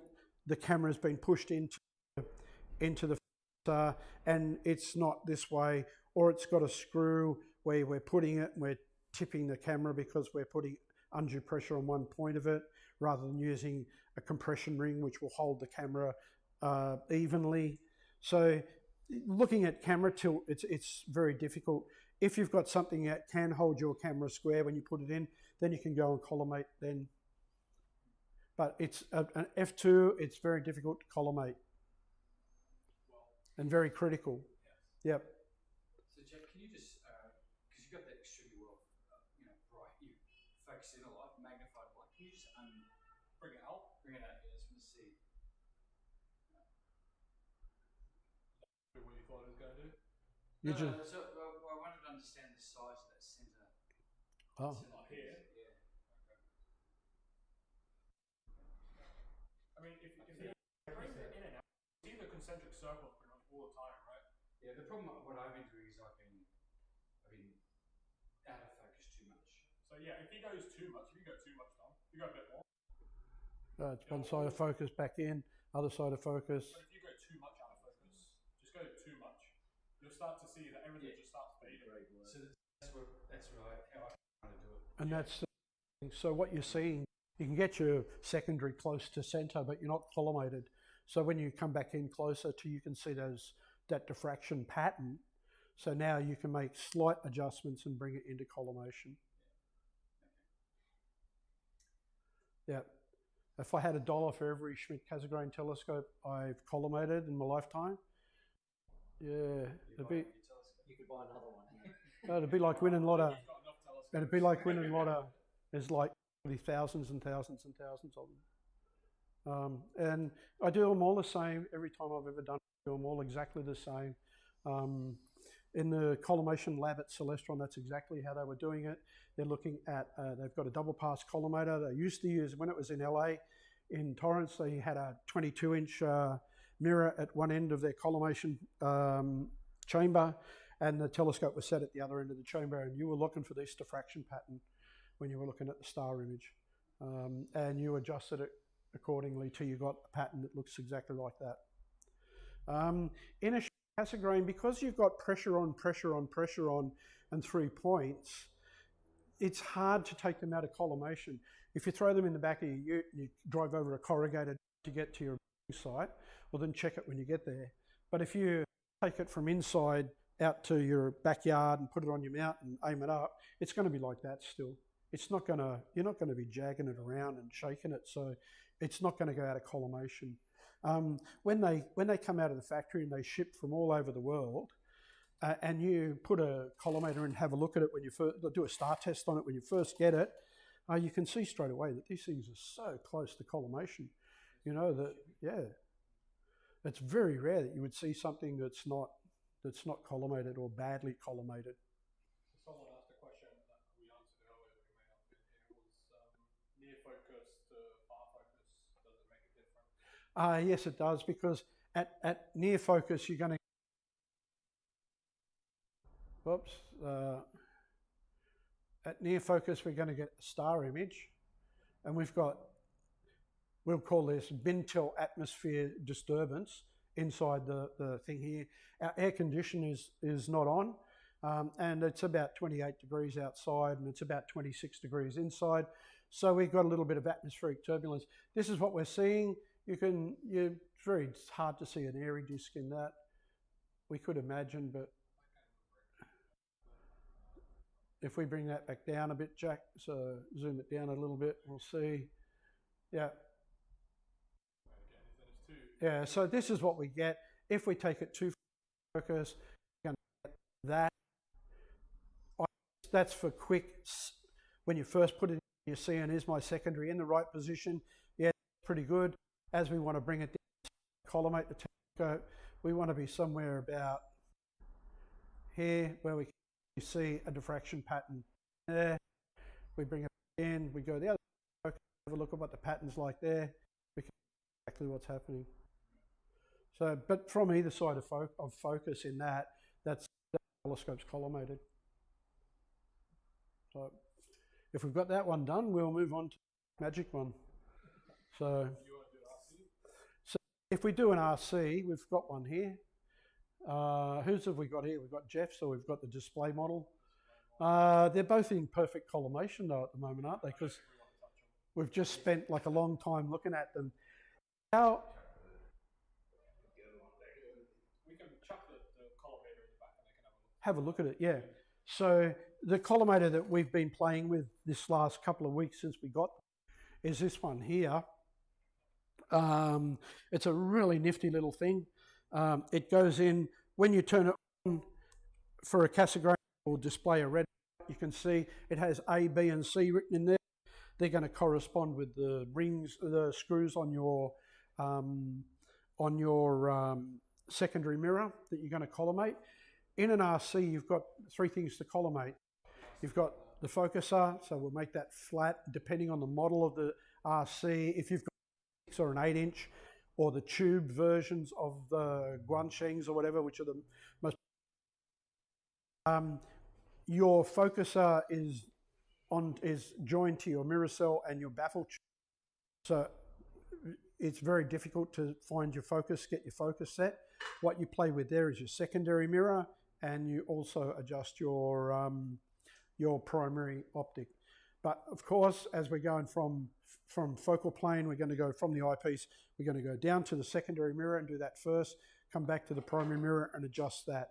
So what we look for in the secondary mirror is the black donut that we see on the secondary mirror, which has a spot on it, has a focus spot, and then we adjust until we get that into the center. Now we can see like a crescent, so I'll wait for a second and we'll just slide this in. Yeah, you're right. So okay, slide in.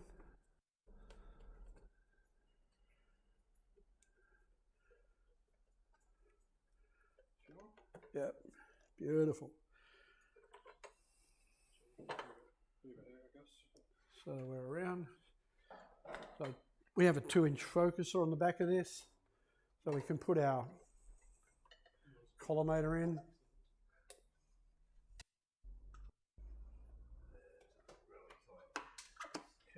There it is.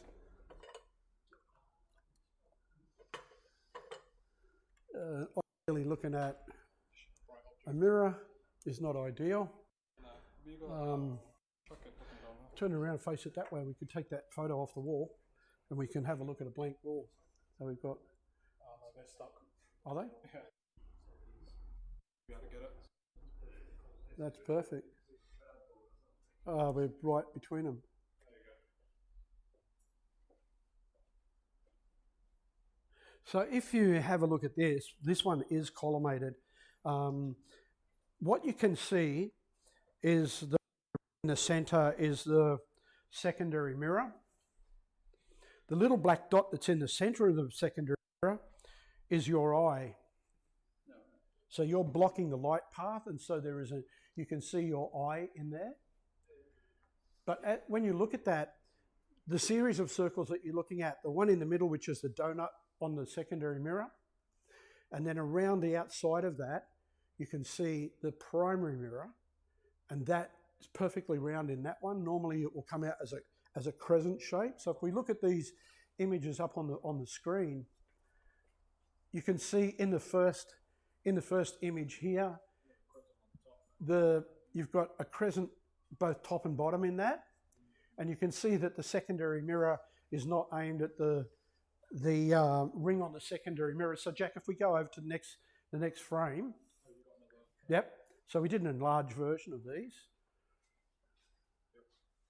So in this we can see that the secondary mirror is out. This here is the primary mirror, and so we need to adjust this so that you can see from this that where this is so much different here than it is there. So we're going to make an adjustment to our secondary mirror. So next slide.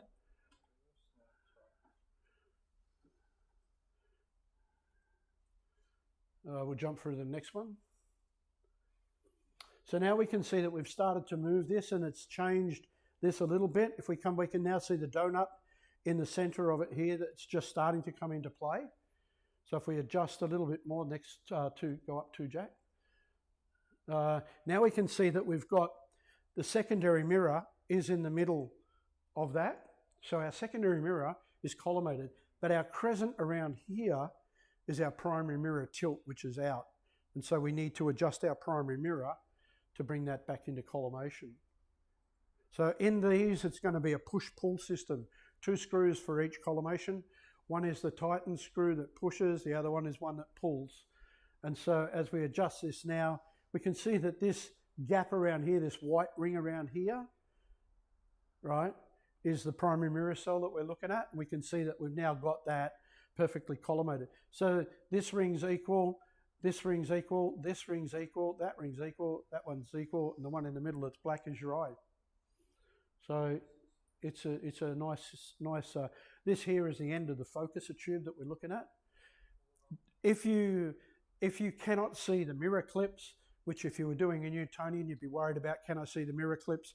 You can't see the mirror clips in this because of the position where it is. If you had a long extension at the back of it, you might see that, but you don't do that. The first thing you should do is make sure that everything is in and flat. That means your focuser is in flat. The tilt plate, if you're going to have it there, screw that all the way in, because what the tilt plate is doing, it makes adjustment to the camera. If that's off, if that's looking slightly tilted, you can adjust your tilt plate to straighten up your image plane. Apart from that, this is exactly what you should be looking for. I think we went through a couple more that showed what it looks like. So this is using a Takahashi collimator. So in a Takahashi collimator, it's a little telescope. It has a Cheshire eyepiece in it. The Cheshire eyepiece has got a diffused screen on it. So it's like this.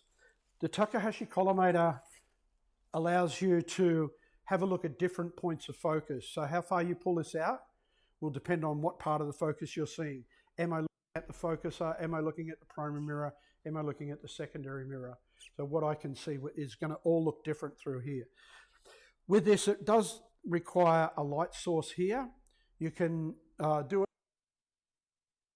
The geniuses here at Bintel come up with a great idea, and that is we sit a little torch in a block of wood that's carved out for it, and it sits it there like that. We use it upside down. We've got a bright light source coming into it. We can see a really nice image of what should be looking at. This is going to take you quite a long time to sort out and figure out how it works. It comes with great Japanese instructions. If you buy, we have the ones with the English version of the instruction, and they're still quite difficult to understand. But it does go through what you have to do to get collimated. And it tells you each of the steps, how the collimator works, how far you're pulling it out, what you're looking for, where you're seeing your black dots, where you're seeing your rings, and how you've got to go about making them so that they come up nice and concentric. So as you can see in those first images that we had, this is the one with the red light on. But if you've seen on those first images, you could see that we got our secondary, we adjusted that to put it in the middle, same thing. We had our crescent, which was still our primary mirror, same thing. We just did the adjustment, at it from a different way, a different perspective. After buying the collimator, this one's still going to get used, but it's not going to get used as often, I don't think. And this afternoon, when Mick first came in this afternoon, he came up and he goes, you know, you can do it with a barred laser and a holographic. And so we put a holographic in, had a look at, there's one here, exactly what that does. And we put a holographic in it, and we had a look at it, and it just came up looking trumps. It was real good. This is, sorry? What size LED does it use on the front? 4 mil or the 3 here, Mick. Yep, got a metric set there. You can reach around and do it for you. Yeah. So looking in here, take the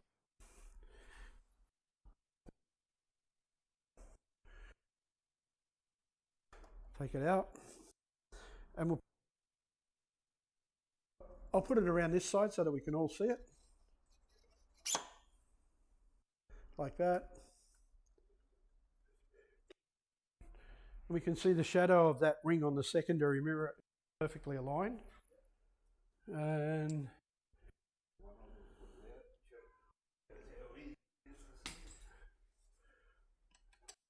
so if we did this one, now my arms are not quite long enough, but if I adjust that, you'll see what's happening. It's gone out. I can bring it in. It works exactly the same as if we're doing a Newtonian. And it's moved it back in again. You can, to see is my secondary in the right position, you could use a holographic pattern. So the Howie Glatter collimators have a holographic pattern. I think we've got a square pattern in these ones, like a square grid. Take this one out, and I put this one in, and I turn that on. You can see on the wall there is a grid pattern there. Now, it's hard to see in daylight. Normally we do it darkened, in the room would be darkened. What we're looking for here is the edges, so that everything looks centered, and are the edges equal around. So whether we were doing, if we did this with a circular collimator, it would be exactly the same. You would get that diffraction ring pattern like you would in a Schmidt cast. You can see where it's out. You can adjust to bring it in so that it's centered. The square grid is a little easier because, not for the fact that my circular pattern, we sold it to someone because we ran out of them, and they used mine, they sold it. But it shows you really simply, you can see parts of squares that aren't even, and you can make that adjustment to get it centered so it looks good. Then you can worry about collimating it afterwards. So getting it right is important. Also, when you're doing the primary mirror, when you adjust the primary mirror, you'd see that would change completely. So really simple ways to do an RC. So yes, is there black magic? Nah, probably, if you want to call it that. Does it work? Yep. Is it important to collimate it? 100%. Your telescope should be collimated every time you use it. Spatial imaging. Did you see it more? Shows up. So when you go out to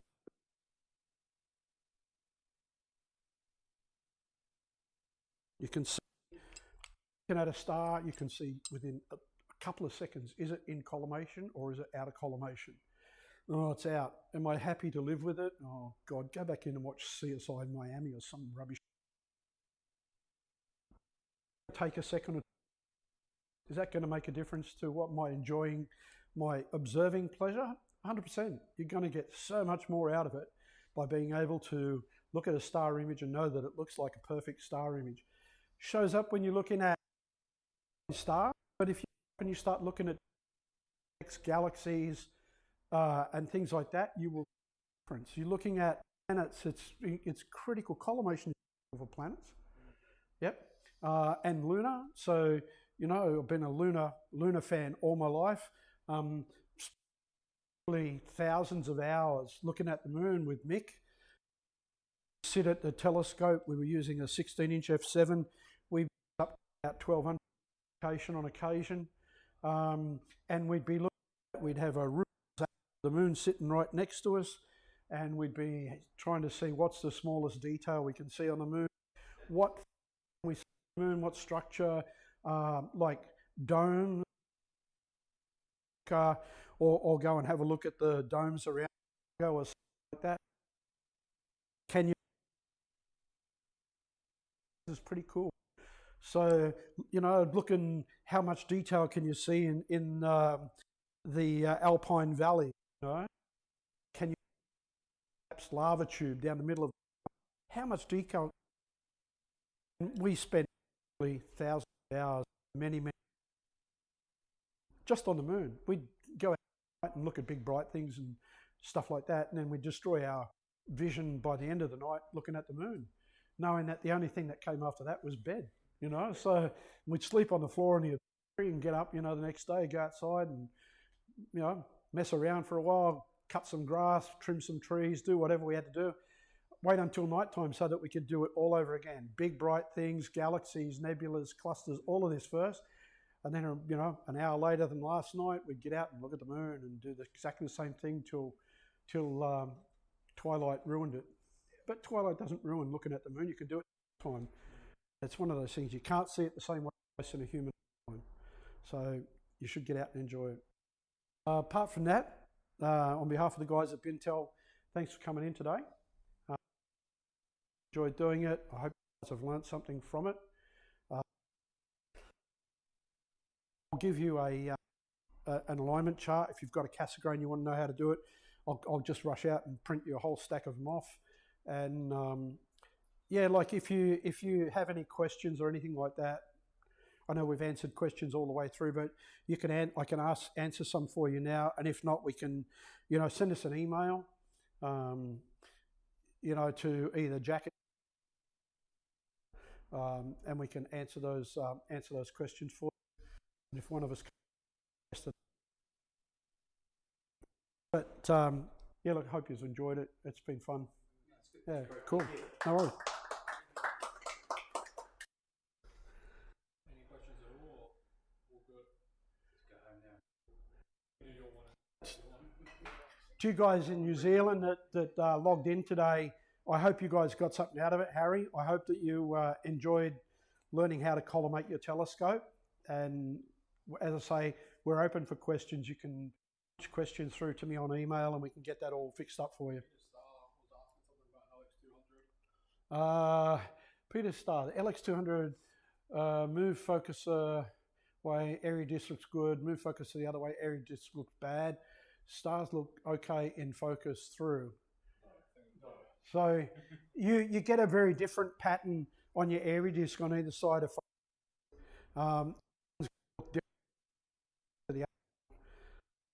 in one side it'll be see it, the other side it'll be more homogeneous. Yep. Excellent. Cool. Planewave CDK. Peter Starr, Planewave CDK. They collimate exactly the same way as any other RC telescope does. You have a primary collimation and a secondary collimation. Secondary collimation is first, primary collimation secondary. The focuses that you'd put onto a planewave, whether it be Rick's 3-inch Hedrick focuser, or you put, you know, one the IF rotating focuses and that, they're not going to be out of collimation because they fit onto the back of the telescope. Collimating the secondary mirror first, then the primary mirror will get it so that it's really nice and you should get images from it. No other questions? Cool bananas. Jack, I think we did it. Excellent. Excellent. John, where's that document for you? Sorry? Where's that star chart for the Cascades? Yep, I'll go and grab that now on my